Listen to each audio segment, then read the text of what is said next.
Okay, now welcome We back, are everyone. live. Yeah, this is the episode 73. 73. Yeah, okay, welcome back to the show, guys.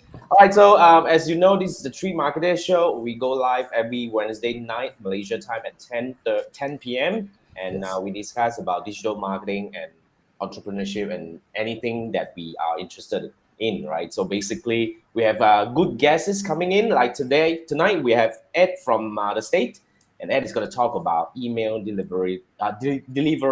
Yeah, I find it difficult to pronounce this one. So, guys, if you have any Welcome, questions Ed. about email, okay, welcome Ed. Welcome to the show. Thank you for joining Great us. to be here, guys. Right. So, guys, if you're watching this, if you have any questions, remember you can post them in the comment, and we will bring it up and basically to discuss about your questions or any situations that you are facing right now. So, tonight's topic is definitely something that Andrew is more familiar with.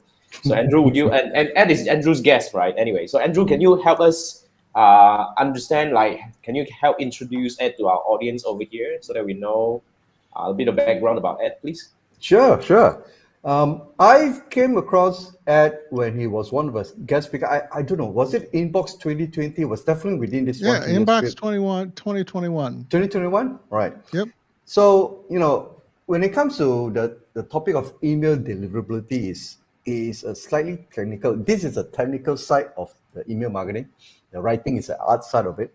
So the thing with email deliverability is very dry subject. It's very technical. And I was doing a lot of research and most of the contents on the internet is kind of confusing, right? You talk about authentication and all those things. But when I attended the Ed's session, he made it very simple. And to me, my judgment is if somebody can make something complex simple for an average guy to understand, then obviously he knows his stuff, right? So that's how then I followed him. I got connected with him on LinkedIn.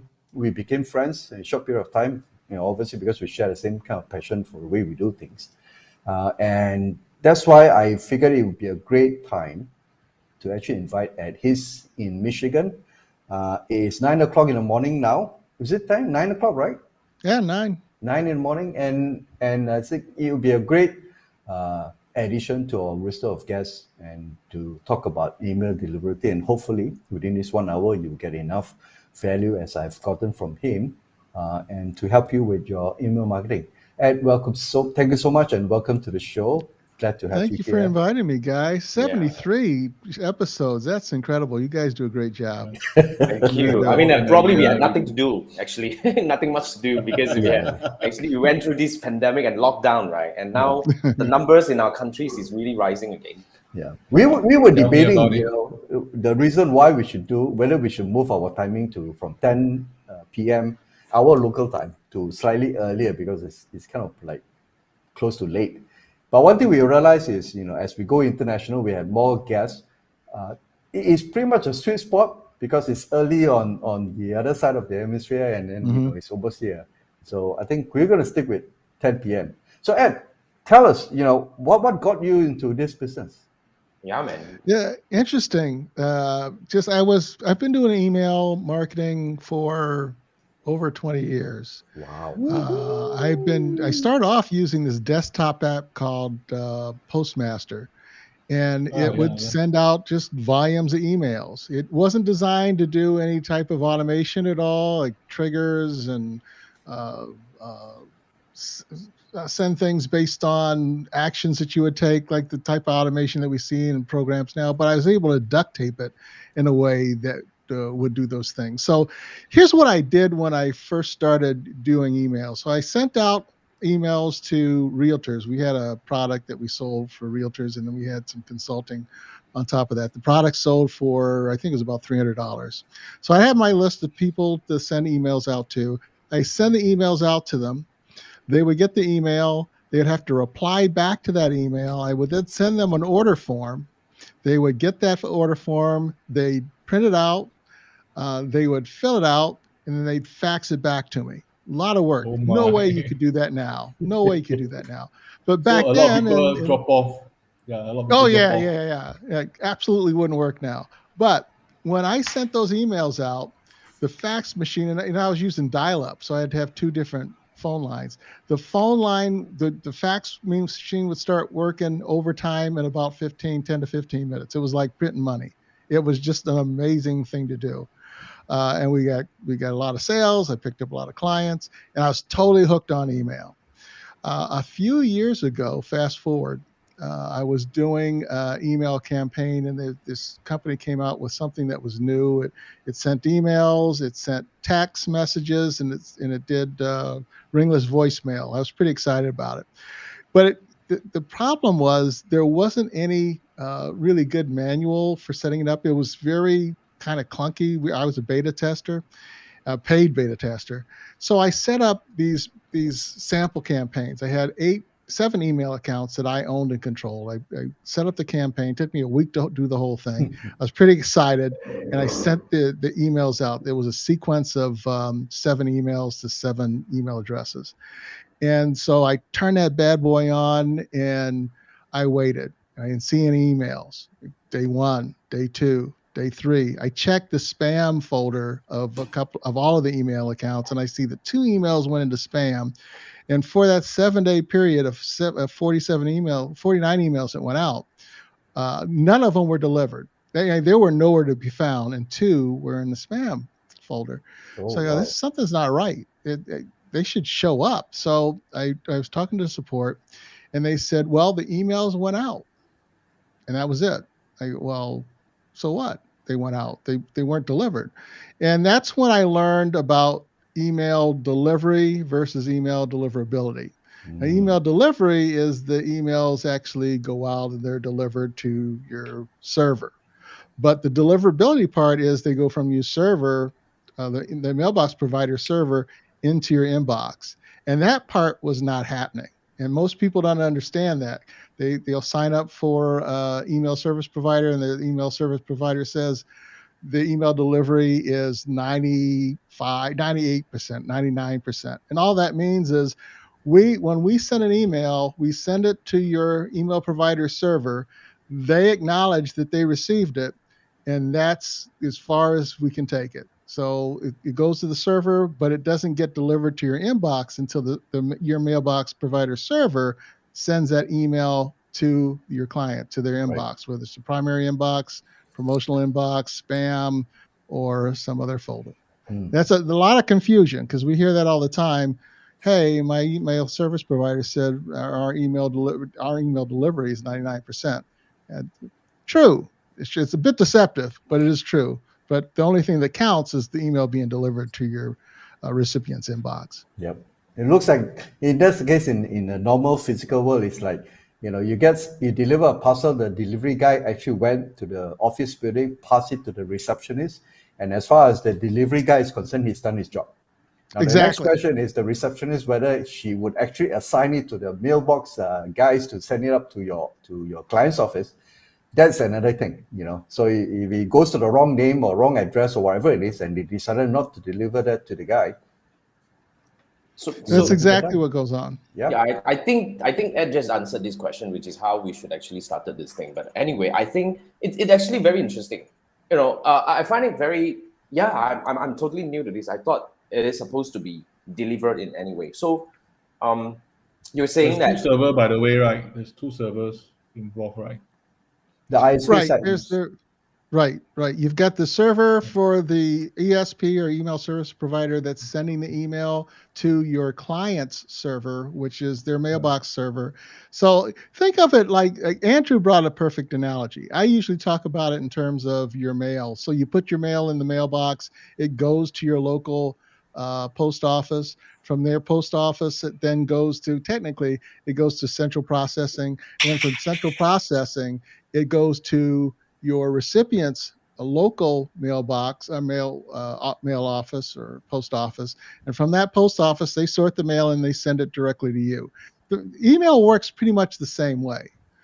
And so at any point in this process, it could get hung up. It could get blocked before it gets to your mailbox, to your post office. It could be blocked at central processing. It could be blocked at the recipient's post office, and the recipient post office may dump your mail in the garbage, or deliver it to the wrong person, or decide not to deliver at all. There's a lot of steps in the process, and just because you push send doesn't mean the person's going to get your email. Yep. Wow. That's really something new, I believe, even to a lot of people, even to myself. So what is really stopping or causing the problem of the email deliverability when it comes to this case? Well, we were talking about this earlier, where you have to have these security keys in place properly. Your SPF, this is the technical side of email, SPF, DKIM, and now DMARC.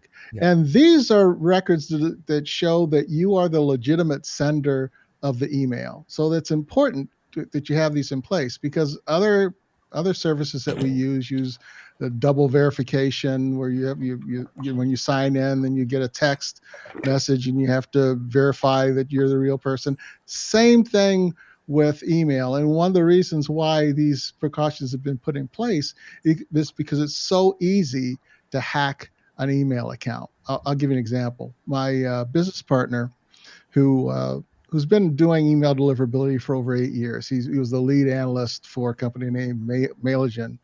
And then they got bought by Pipedrive, but he was the guy there for 8 years. So I'm having a Zoom call with him, and we're just going over some stuff. It's fairly early on in our relationship. And he had access to almost all of my email accounts except for one. And he asked me about the one that he didn't have access to, so I gave him the name of it. He's typing away while we're talking, so not even really he's paying attention to me, and he's just casually typing. And then 3 minutes later, he says, check your email. And he had hacked into my account. He'd sent an email. He created an email account, sent me an email from that domain saying, I just hacked your account. I could do anything I want with it. Oh, and I'm like, crap. wow. While I'm watching him, it's like a magic trick. It's just a sleight of hand thing that he's doing. And he said, that's how easy it is for a hacker to hack into your email account. So what you have to have is you have these security keys in place that let the mailbox providers know that you are the authorized sender of that email. And if those things aren't in place properly, your emails will get blocked or they'll go to spam. That's where the initial problem happens for most people. Okay. Wow. Because another thing is this. Okay. Because all these like DKIM and whatever, all these technical terminologies that you were mentioning just now, to be very frank, I have all this set up with Andrew's help. I have no clue, seriously. But what happened to normal people? I thought the ESP is supposed to, the email service provider is supposed to help us understand this thing. But just I want an honest opinion from you. Are these ESP doing a good job in helping people understanding this thing, setting this thing right? No. Why are they not? Their responsibility they've put on the user, frankly, and there's no real good instructions, because what the ESPs do is they tell you how to install SPF and DKIM. Really, they don't really talk about DMARC very much. I'll explain how that works in a second. But they do it in terms of they are the only app that you're going to have connected to your email account. And so they don't take into account that you may have an app that for a contact form on your website that you're connecting to your email account. They don't take into account that you have a billing app that's connected to your website. They don't take into account that you have a proposal app that's connected to your website or anything else. So if you don't take account all of those apps that you have, this is where DMARC comes into place. It looks to see where anything that's connected to your email account is properly authenticated. And if there's one thing that's not properly authenticated, they block all the emails because it breached their security system. Think of it as a home security system that you have. You're trying to keep your home secure. So you lock your doors, you lock your windows. That would be DKIM and SPF. What DMARC does, it's like this alarm system that if for some reason somebody breaks into your house, breaks down the door, breaks in a window, the alarm goes off and everything gets shut down. And what we're seeing more and more of is the mailbox providers are looking to see whether you have DMARC set up. And there's 3 different settings for it. You can just have it in place. It does nothing. It's just like, I've got this alarm system in my house, but we never turn it on. Or you can have the emails go into quarantine, which means they're sent, but they're not delivered, or they can be blocked. And they're looking for that. Like, okay, they have DMARC set up, but it's not doing anything. And because of that, they may think, well, your email account's not that secure. We're going to put those emails in the promotional inbox if you're lucky, or we're going to put them in spam, which happens more often. And we're seeing that more and more. DMARC hasn't been around DMARC hasn't been around that long, but now they're saying that because there's so many people that can easily spoof or do phishing attacks on an email account, that they're looking to see whether you actually have DMARC set up and you have it to actually block a potential hacker that could get into your account and do some harm. Wow. It sounds a lot to me, to be very frank.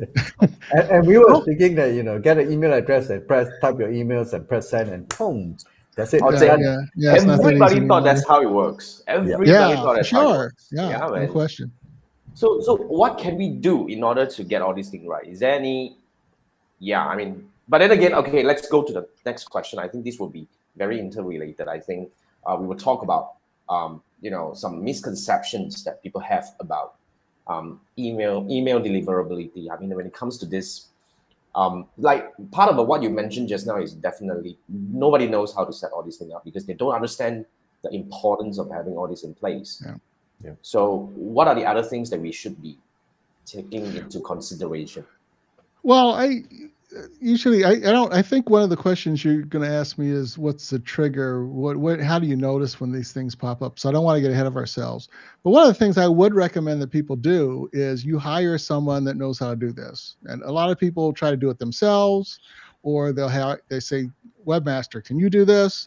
And the webmaster is done set up. It seems really simple because there are DNS settings. And they seem like it's really easy, simple to set up, but there's so many things you can make a mistake on when you set these things up.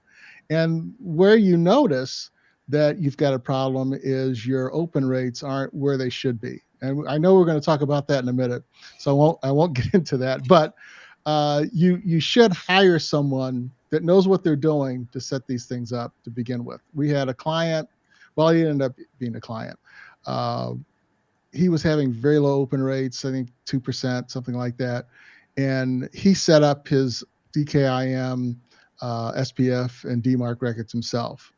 But because he missed something, he didn't set up his DMARC records properly. So I'm saying DKIM records, all these acronyms get confusing. He didn't set up the DKIM record properly. So the DMARC record that he set up for blocking emails were blocking all of his emails. Yes. And it was self-imposed. He did it himself. And so we said, we think this is what the problem is, but usually it's these security records plus something else. He was convinced that it was just that and only that. So he said, no, I don't need to hire you. I got it figured out. And we've checked for the last 3 months. He still has the same problem. And some people get too cheap. Like, I'm not going to pay you $200, $300, $500 to fix this problem, but I'm not getting my mail out, and it's wasting money on a subscription. Yeah. And plus losing business, because the longer somebody doesn't hear from you, the less likely when they finally do that they're going to actually respond to an email. Very true. Very true. So since we're talking about this, right, guys, anyway, we're watching this and you may need help. This is the link that you can actually connect with Ed. This is his website, email-open-rate-optimization.com. Very nice domain. So you can actually go over to his website and find out how you can connect with Ed and see how you can seek help to kind of like fix any problem. So one of the angle to look at, I think what you put up here, Ed, is if you have very low open rate, chances are you have some issue with your deliverability. Is that so? Yep. Yeah, it's true. We came up with a metric, an 830 metric is what we call it. And this is after talking to more than dozens. I won't say hundreds because there's not that many. Dozens for sure of department heads of email deliverability, department heads of different ESPs. And even talking to the people at the mailbox providers like Outlook, higher ups in Outlook and Gmail. And what they're looking for when you send an email is a certain open rate. They can see what the open rates are, and they would like the emails that you send, your marketing emails, to mimic as closely as possible what the open rates would be if you were sending emails to a colleague, a friend, a relative. It's not going to be that high, and they realize that, but they want it to start approaching that number. Now, Andrew and I are friends. He sends me his newsletter all the time. I know him. I don't open every single one of his emails. If he sends me a personal email, I probably will miss one or two because I get so many that come in every day. But 80, 90% of the time, I'm going to see his email. I'm going to open it. They understand that a marketing email isn't going to get that high of an open rate, but they're looking for a percentage. So there's two things that happen. If you're going to send an email blast, I mean, you're just blasting your entire list, which is what a lot of people do. They shouldn't do it this way, but that's the way they do it. They're looking for an 8% open rate in the first hour. And if they don't see that, flags go off. And they could then assign you new sender IPs, which means that you're going to get your emails sent more often to the promotional inbox. Some of them are going to get the spam because you're on lower sender IPs. The other metric they're looking at is what is your overall average open rate? And they want to see a 30% open rate there. That's higher than the industry average, which is about 20, 22%. They're looking for better than that. And when we do email campaigns, I've got one account where I've had it since, with partners, I've had it since middle of summer, I think. The lowest open rate I've had for all the emails that we've sent, and we send out thousands, was 36%. That was the lowest. On average, it's between 44 and 58, maybe 60. I think this last couple of weeks, it was always in the 60s. There was 181. There was another one that was 76. But that is doing a couple different things. And I know Andrew talks about this. This is segmenting your list. This is creating tags and events so that you're not sending big blasts. You're not sending hundreds, thousands, tens of thousands of emails at the same time. You're sending emails that are very specific, that are of high interest to the people that you're sending it to. They're emails that they want to receive. And so when you're doing that, and they're being dripped out, they're not being sent all out at one time. It's because they saw something, they took an action, and they saw an email and you sent it. They took some sort of action, they opened it, or they've opened and clicked on emails in the past. You sent something related to that. And so they're interested in it. And because of that, you have high open rates. And that's what the mailbox providers are looking for. There's all this automation that's available to you through MailerLite. I know that Andrew talks a lot about that ESP, very good ESP, Active Campaign. They know that you can send very specific emails to your list, which the mailbox providers consider them their clients, and they want their clients to receive relevant emails. So if you're not really utilizing the automation that's available to you with the email service providers out there, you're really hurting yourself over the long term. You could be getting much, much higher open rates than you're currently getting. Wow. 60 plus. Wow, that's interesting. That's insane. That's awesome, man. Yeah. So guys, if you're watching this and you need something to really kickstart, right? So what we actually picked up from Ed just now is, first thing first, if your open rate is low, as in like one digit is definitely low. And Ed was saying that the industry standard is about 20 to 22%. But of course, he was saying that he has higher, even like an average of a 40 over, which is, I don't have it. Maybe one is the blue moon kind of stuff. But then again, that's where you have to gauge. And another advice that you have to really pay attention to that Ed mentioned just now is you have to use the so-called the segmentation, and you shouldn't be doing so-called a bulk blast to every single one of your subscribers.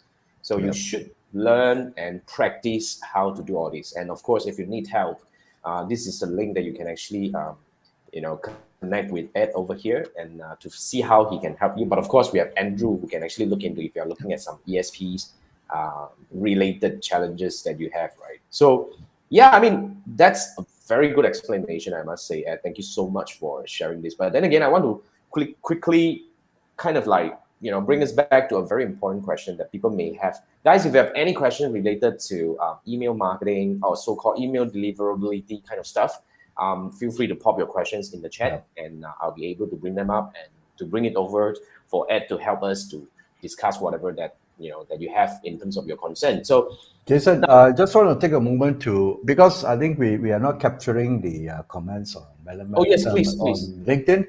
I'd like to welcome our friends from LinkedIn, and we've got a question from Sarah Darlington. Accelerate now, right? And she mentioned about how can you protect against this. I think that is basically the email spoofing question that you talked about, Ed.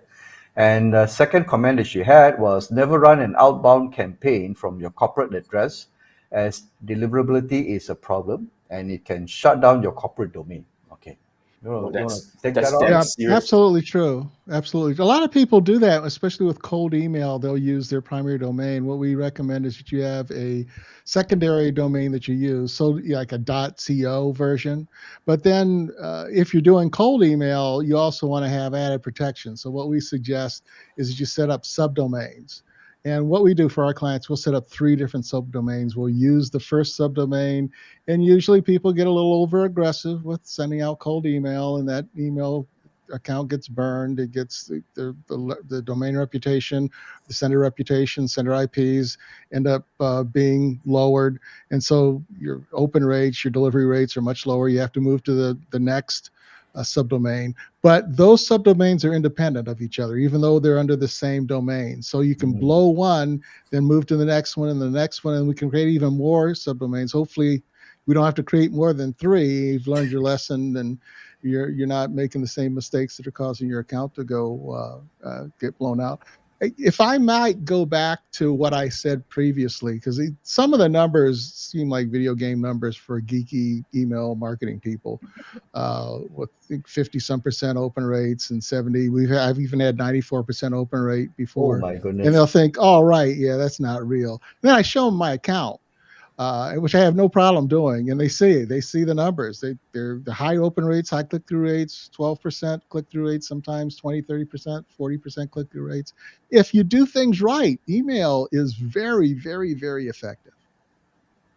There's nothing that comes close. There's nothing that comes close. Provided I'm sorry. The list that you actually send out is actually been nurtured, been warmed up. This scenario doesn't necessarily apply to cold first round outreach emails. Yeah, my first email that went out to that list, and it was built all on LinkedIn, so it's a B2B list, was, I think, my lowest. It's at 36%. And now that we know the people on the list, it's 60. This past week, it was anywhere from 64 to 81%. Past 2 weeks, there were 8 emails, I think, sent out during the past 2 weeks. So it's getting to know your list. And I'll say this about that particular list: all of those are blasts, but there are blasts based on actions that someone has taken.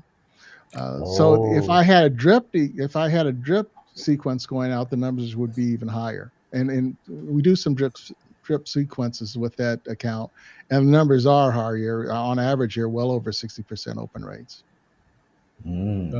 Just asking one question. So when you talk about drip campaign, I did it before. So you must use a marketing automation tool in order to do the drip campaigns. Tools like you can't. There's just no two way about it, right? Am I right to say that? Yeah, you really do, because it's just too much work to try to do it by hand. Okay. Yeah, you mentioned you duct taped it, earlier when all these things are non-existent. I think the duct taping must be like crazy, a lot of work, man. Actually, I was able to do some things with their program that they didn't build it for.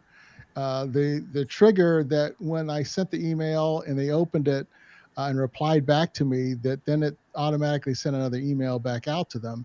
That wasn't part of the program, but I figured out a way to make that work. And I think then they added it a few months later after I had shown them this is what I was doing. I think not many ESPs still have that trigger when they reply to the email, isn't it? I've not seen it. I don't think we have it in MailerLite. So I don't think so.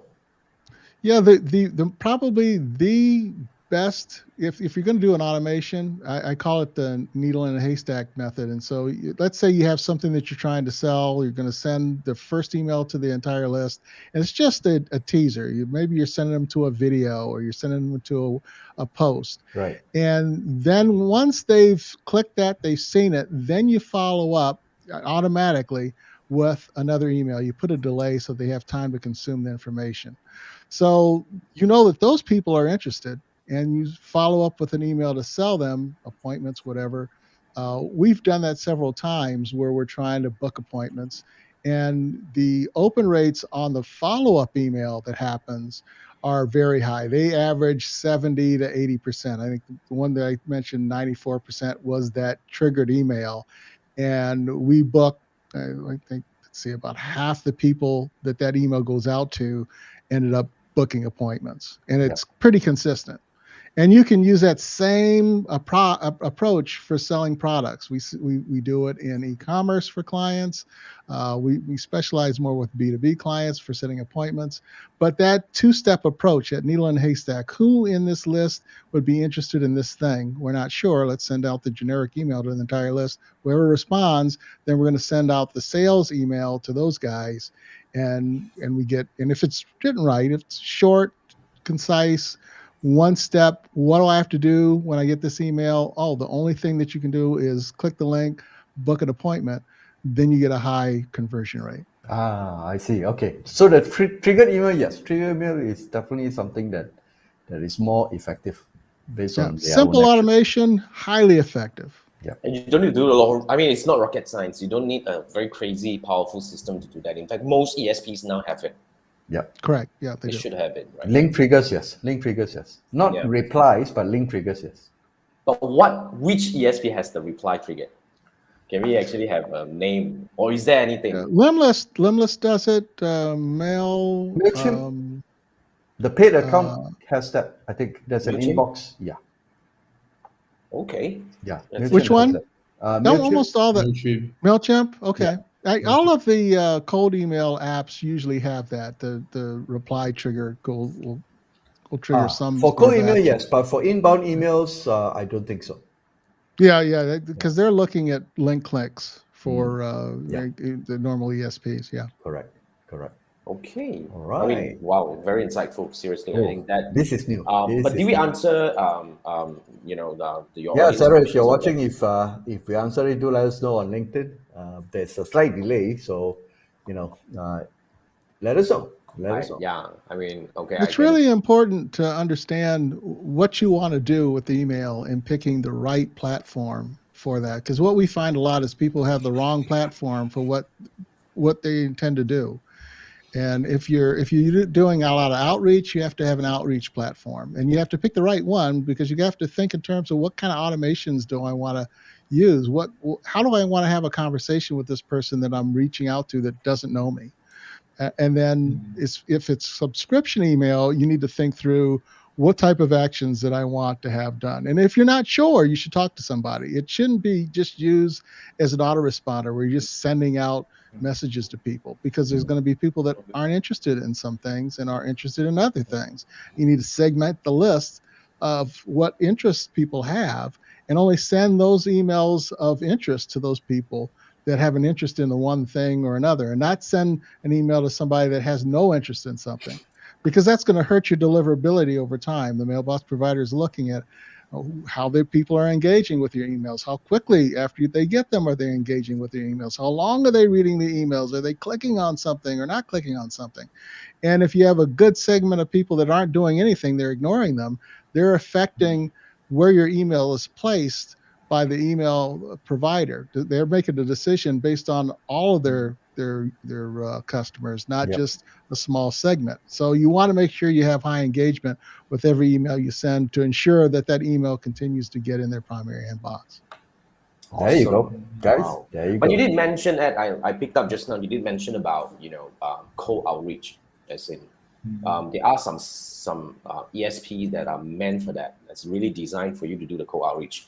And since we talk about that, right, because this is something that some people do, I don't know, but what do you think about buying a list as in like you probably buy a list from someone else or somewhere else, and then you start blasting to these people in any way that you can. So what's your take on this thing? Well, there's several problems with that. First of all, these people don't know who you are, and they may or may not have an interest in what you're selling to them. Back when I did it, there were no spam laws. Everybody opened the email that they got because email was still kind of new and cool. And hey, I got an email. Who's this from? Right. The people aren't like that now.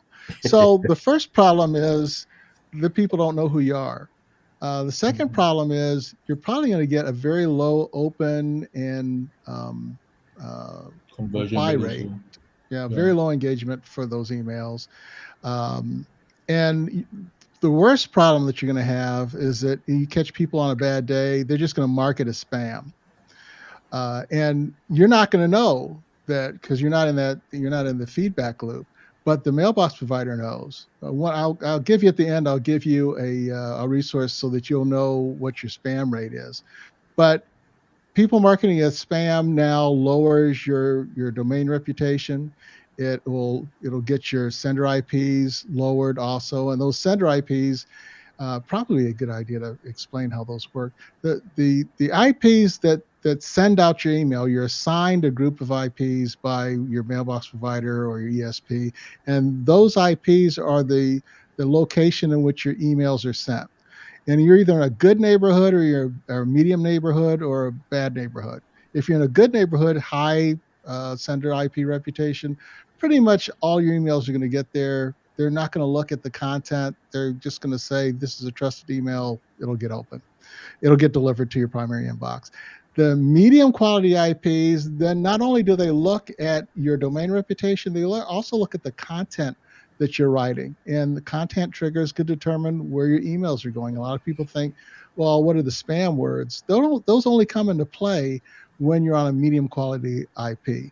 If you're on a low quality IP, doesn't matter what you do, all of your emails are probably going to get put into spam, and then occasionally you'll get your emails put into the promotional inbox or the other inbox, but that's a place you absolutely don't want to be. How do we know? This is really something that we have no clue about, right? What the hell? Yes. So it's like, Yeah. you're saying that we can't choose our neighborhood. We don't even know how to choose our neighborhood.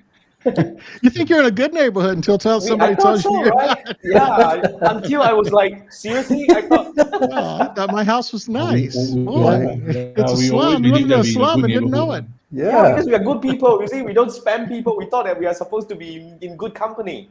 Yeah. So how do we find out? Yeah, usually a couple different ways. You don't get put on a bad sender IP without something that you've done. And so usually your open rates, let's say, are in the 20s, 20, 25%, which is what a lot of our clients have been. And then all of a sudden you see either a dramatic drop, it went from 25% down to like 5-6%, or it's a steady decline. But if your open rates are in the teens, if they're in the single digits, it's almost guaranteed you have a problem and you're on bad sender IPs. 99% of the time, that's one of your problems. It may not be all of them. Usually, like I said before, it's usually your domain keys, maybe your sender IPs, but there's always something else. And the something else is something you have to try to figure out. And unless you know what you're doing, you should hire somebody to help you figure that one thing out and then decide what you need to do. Yeah. Seriously, that's Just really just so to many. add something. Yes, please. Just to add something. One of my friend actually changed the mailing tool, so he got a lot of emails. So he moved it into MailChimp. Then MailChimp straight away questioned them, how do you get all this email address? Can't even get started.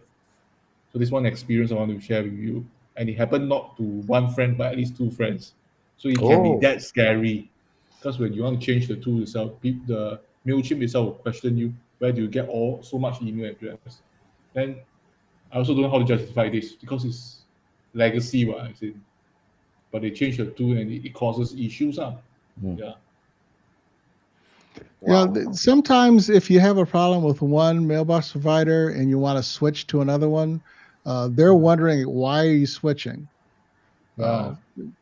show us proof, because Yeah. all of them, no one reads the terms of service because they're long. They're like a New Yorker article. They go What is term of on and on service? and I have on no for clue. pages. Yeah, right. Nobody reads that.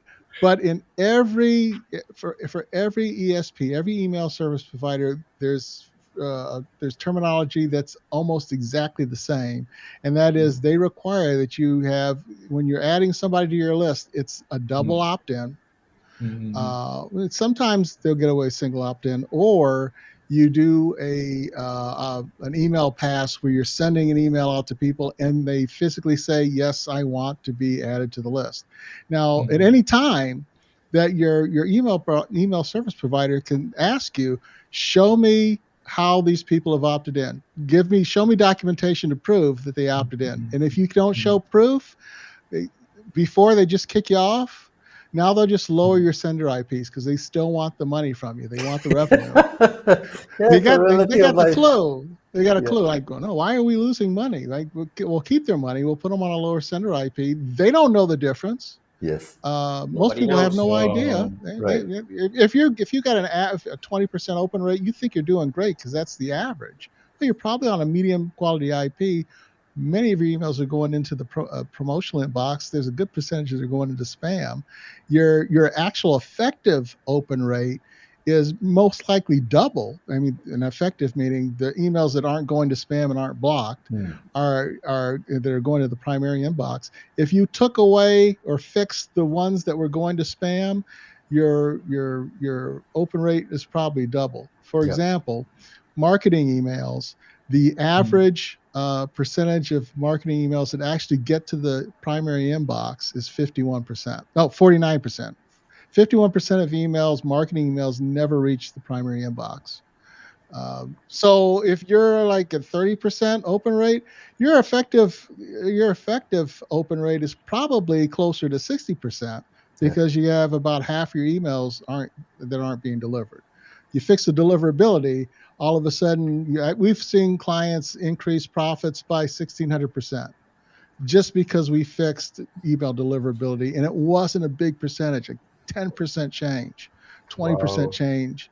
But because of the compounding, because most email people are doing campaigns, it's a compounding effect of a campaign of 2, 3, 4, 5, 6 emails that are going out that result in a 800, 1,500, even a 2,200% increase in sales. Sorry, Ed. I really appreciate that you have shared so much information with us. You kicking me off now? No, I'm not going to kick you off.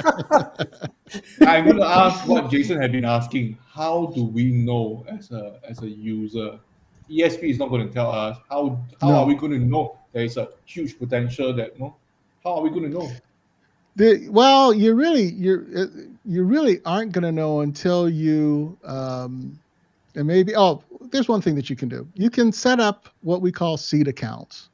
So you open up probably 5 accounts with Outlook, 5 accounts with Gmail. But you look at the makeup of your list. If you have some people on AOL and Yahoo, you may want to open up a few of those accounts too. And then you want to start sending, you add those emails that you control to your own email list. And so when you're sending out emails, you want to look at the seed accounts and see where the emails are landing. It'll be a good representation of where your emails are landing for the rest of your list. And from there, you can tell, how are we doing? One of the services that we provide is we have a seed list of, I think, like 1,600 different email accounts right now. Well, that's a lot, man. 1,600, yeah, a lot. And for people that are having problems getting their emails delivered, or it's a new account, what we do is then we add our seed list. Depending, we don't overdo it. We don't add all 1,600, but we add our seed list depending upon how big your list is to make sure that you're hitting that 830 metric. And then we'll do that for a month, sometimes a couple of months. And we open up all the emails. So every email that's sent to us gets opened, gets clicked. Sometimes we reply to them. It's whatever the client needs. And then let's say it's Outlook that you have a problem with it. And usually it's just one mailbox provider that's blocking your emails. It's an email box provider account by account. They do communicate with one another. So if Outlook, all of your emails are going to spam in Outlook, eventually Gmail will find out about it and they'll do the same thing to you as far as blocking or putting those emails in spam. But when they see us move, say, 200 emails that are going into our seed account, they're going into spam. We're moving them from spam to the primary inbox, and we're doing it over and over again. Then the mailbox provider starts realizing, wait a second, these emails are important to our users. They shouldn't be in spam. They should be in the primary inbox. And we start seeing the emails that were going into spam going into the primary inbox. And it usually takes about a month to do that. But you have to have a lot of emails like we do in order to pull that off. But if you have a seed list, you can tell where your emails are probably landing. For sure, I would have a seed list of Outlook emails and Gmail emails. And you may want to even buy a couple of premium accounts, like 1 or 2 premium accounts with Outlook, 1 or 2 premium accounts with Google Workspace. The Google Workspace accounts are $5 a month, no big deal. With Outlook, they do require that you buy, and it's an annual plan. It is $5 a month, but they want all their money up front. It is what it is. Yep. But that's the easiest way to figure out where your emails are landing. Thank you so much for the tip, right? So guys, if you need help, seriously, this is just a tip of the iceberg. Basically, what are the things that you can do or you should do in order to improve your email deliverability? So if you need help, this is a link that you can connect with Ed to find out how can you work with him to see how you can actually improve. Yeah. Like he mentioned just now, right? The compounding effect of the optimization is so big that it can actually increase your sales by tens of hundreds. I mean, like we were talking about 1,600 times in terms of increase in the revenue. It's huge, if you ask me. It's incredible. There's nothing else that you can do that would increase sales faster if you're using email than fixing an email deliverability problem. We work with copywriters, really good copywriters, email strategists, and I've asked them, like, is there anything that you could do that would increase profits in a week, in a couple of days by 400%? And that's usually on the low end for us. And they go, no, there's nothing we can do that would do that. And there's no copy that we could write that would have that effect that fast. Yep. Awesome. Because you're talking to people who know you and already on your list and given you permission to communicate with them. So, as opposed to a cold audience, the work is a lot more tougher. I mean, if you don't mind, I would like to quickly push on Manfred's question a little bit. So, sure. Do you? I mean, just in your opinion. I mean, let's say for example, if we have a few thousand subscribers, you're talking about going into a seed list to find out. But does it work if I start sending very specific emails for a couple of weeks or months, okay, only to those people who open a lot? Would that help in terms of improving the overall performance of? Good question. Yes. Yeah, it will. And if you're segmenting your list, and if let's say that you're just focusing on the people that have opened, ideally they've opened, and then you're sending very specific information to those guys. That will absolutely help. You'll have to do it for a little while, and not for a month, but a couple of weeks. So you suppress the rest of the people on your list. You only mail to the people that have opened, ideally opened and clicked. And you send an email that's very specific to those guys that you're interested. They're interested in that topic. You're going to see a very high open rate, which will raise the overall average of your open rate, which is what the mailbox providers are looking at. So, okay, for the last couple of weeks, the open rate has been like 60-70%. That gets their attention, and then you'll start seeing more of your emails getting into the primary inbox of the rest of your list. You got to kind of slowly then work in the rest of the list. You don't want to do it all of a sudden, but that does work. So that's how to, so that's how to, in a way, move your neighborhood. As in, like, from my goodness, seriously, it's really something that we have no idea. Seriously, to be frank, so many people are trying to use email right now. Like just now at the backstage, we were just saying because of the pandemic, so many people are using email as in like onboarded to email marketing right now. But then again, they are so new to email marketing.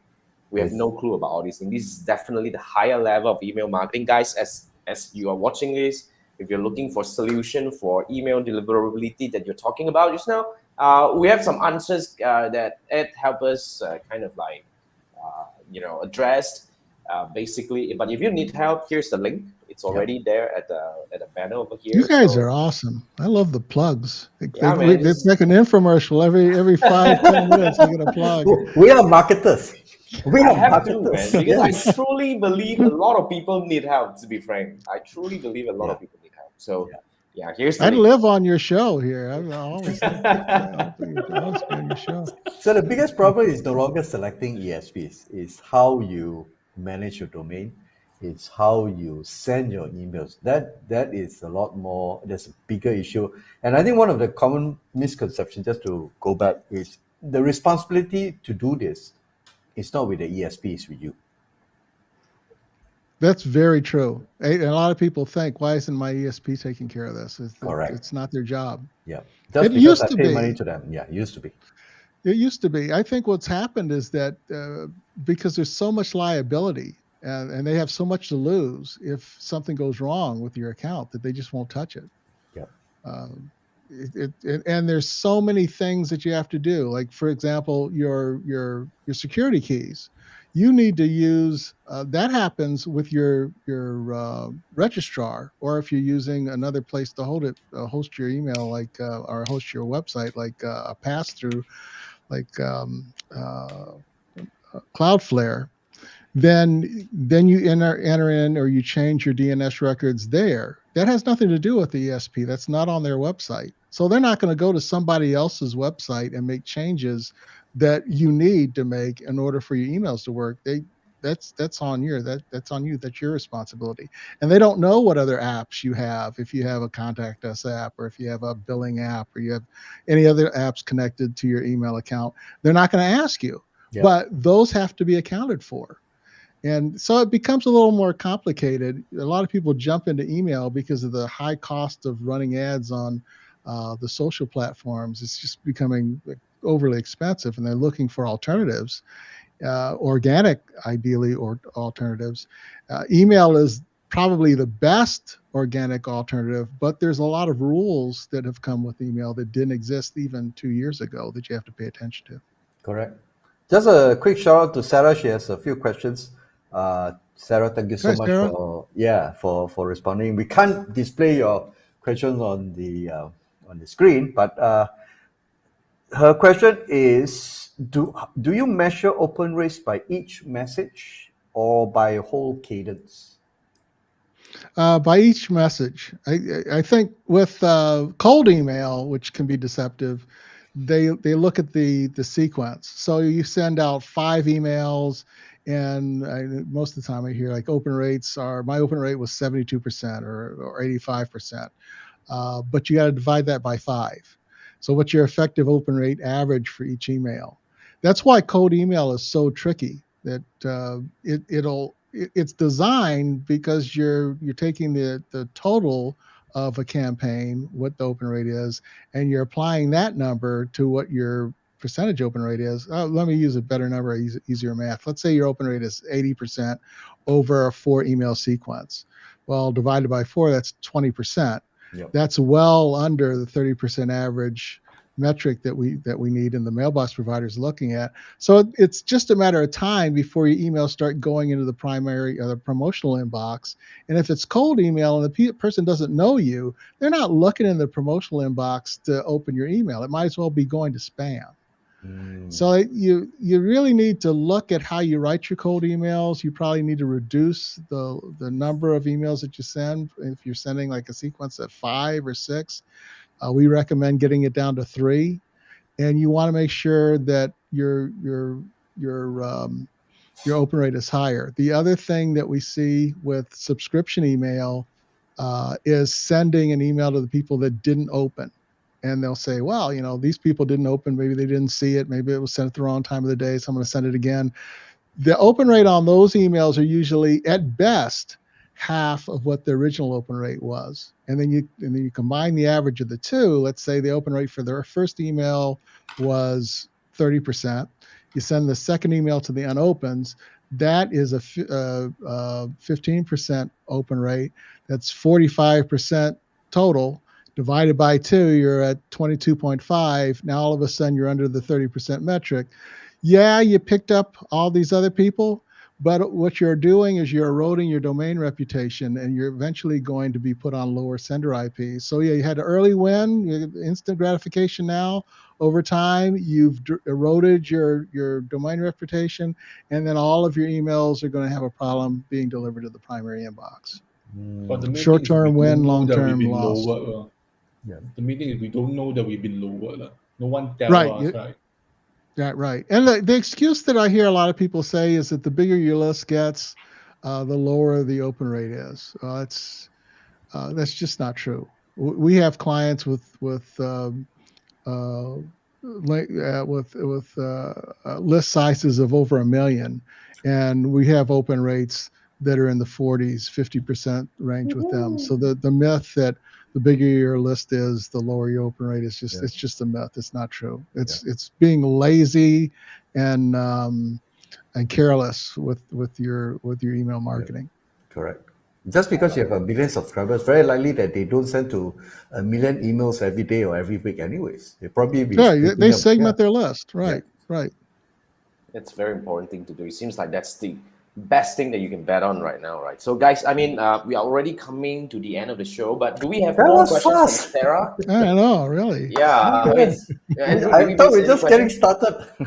No, Sarah, do you have any other questions? Okay, so I just want to make sure that we didn't miss this. But I think I would really like to round this up to one very important question, which is like, let's say if somebody is totally new to email marketing, what are the steps to ensure a slightly more healthy deliverability rate? Yeah. Is there anything that we can do as a newbie to at least have a good head start? Yeah, well, the first thing that you should do is really research the ESP that you're going to use, the email service provider you're going to use, and have in mind, like, what am I going to do when I'm sending these emails? What's the purpose of what I'm doing? Once you've picked the ESP and you've properly set up your security keys, you want to set up SPF, DKIM, and DMARC. All three of them, and set DMARC for quarantine or reject. The next thing that you want to do is set up your email account on Google Postmaster Tools, Google Postmaster Tools, so that you can monitor your domain reputation.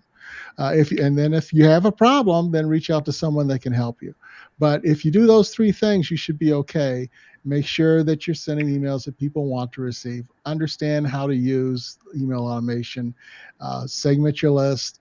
And send out emails to people who actually want to receive the email that you're sending. Yeah, fundamentals. These are all fundamentals, but important things to do. To be very frank, I'm guilty for being lazy. At times you just don't have time to figure out all the automations. It's like, okay, man, they're just gonna let it go. Just tell everybody who wants to listen and who happens to have a pair of ears, then we're going to tell them. Yes. Yeah, but now that we know that we can be put into a kind of like a low sender IP or whatever, without us knowing, all of a sudden we move into a bad neighborhood. What the hell? Somebody decided to degrade our postcode. So that's better. That's this reminds me of the Google Search Console where your search suddenly disappeared when you are being associate a lot of spammy links. But at least that the Search Console you can go in and see. This one you don't even have it. Yeah, man. Somebody please come up with a tool that actually let us know, or somehow we can pay to monitor. Right? I don't mind to pay. Yes, especially in our line of business. Yeah, because I totally agree with Ed. Speaking of tools, yeah. Any tools that you want to share with us, Ed? Oh yeah. Any tools of the trade? Well, the big one is Google Postmaster Tools. Everyone should connect their email account to that for sure. If you're concerned about the quality of the content. If you have a content problem that's causing your emails to go to the promotional inbox or go to spam, sendforensics.com is a good tool to use. I would just use the free version. The paid version isn't going to give you any better insight into what you're doing, but you'll know when you send an email, you take your email, you send it there first. It's going to give you a score to let you know what the likelihood of your email being delivered is going to be. You can just make tweaks to it and resend it until you're at an average score of 80% or higher. And then you can be pretty confident, as long as your sender IPs are good, that you're going to get into the primary inbox. It takes a little time to do it ahead of time, but after you do it a few times, it's like 10, 15-minute exercise before you send emails, and it'll be totally worth it. Okay, now guys, I've already posted. Yes. Yeah, I am trying to pull the Send Forensics. That's the first tool that Ed recommended, which is the Google Postmaster. So if you're watching this on, if you're listening to the podcast version of this, right, basically don't worry, just Google Postmaster and you'll get there. But then again, if you guys are watching this, I'm just gonna put this out. So another tool recommended. I'll just send you to the private chat. Send Forensic. Send Forensic. Yeah, I'm gonna put it up on the, basically on the link over here, just so that everybody can see. It's very interesting. Okay, let me send this to. Okay, I'm just gonna quickly bring it up. So yeah, quick job over here. I have quick hands, don't worry. Get off. All right. Well, yeah, really, this is one of the best episodes we have ever had, because it actually gives us so much useful information that we can immediately take action on and try to at least, increase our deliverability in terms of, just imagine you can compound you can increase your sales in a very effective way, like how Ed mentioned it. In a matter of days, you can actually just get more sales via email. So, yep. Is there anything you would like to share with us as kind of like another piece of advice for email marketing beginners before we go, Ed? Other than email is not dead. It really isn't. Definitely. It is still the most profitable marketing channel. For every dollar you put in, you make an average of $41, $42. If you compare that to Facebook ads, LinkedIn ads, Google ads, you're not coming anywhere close to that kind of return on investment. If you do it right, it can be a source of windfall profits for anyone. Yep. So do your email marketing right. Once you have done all this digital marketing, like advertising and all that, email marketing is the best bet. So, yep. Thank you so much for all the insightful this is sharing. cool, man. This is It's been my pleasure, my great pleasure. It's really an honor to have you here. Thank you so much. And guys, we do this every Wednesday night. If you like what we do, just join us next week on Wednesday night at 10 p.m. Malaysia time. And we will have, different guests coming in to share different topics. We already have a few lineups. So I look forward to see you next week. Thank you so much again, Ed. And for everyone who's watching this, thank you and good night. I'll see you next week. Join us in the backstage. Yeah, join us in the backstage. Okay. Okay. Continue the discussion. Yeah, we guys. Good night. See you next week. Bye bye. Good night. Take care.